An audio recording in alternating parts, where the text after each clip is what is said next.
I am the Tofu Golem. Please enjoy the video.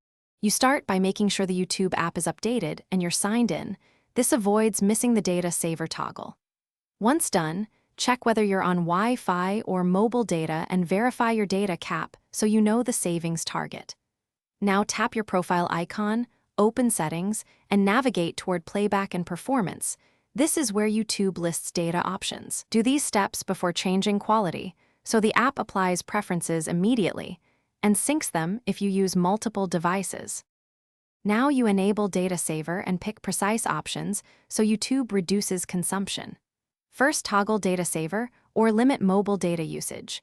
Once toggled, choose lower quality for a fixed reduction or auto so the app adapts by signal strength. Make sure autoplay on mobile data is off and set uploads to avoid HD when on cellular. These choices change both streaming resolution and preloading behavior, which is why you see the biggest immediate drop in data use after you apply them. Finish by testing. Play several videos on mobile data and watch your usage metrics. This confirms the settings took effect. If consumption remains high, clear the app cache, restart, and reapply Data Saver. Also restrict YouTube background data in system settings to prevent hidden downloads.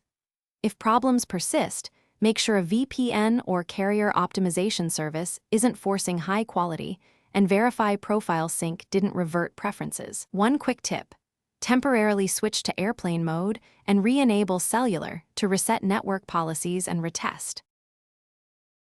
Thanks for watching. Consider subscribing if we helped you today.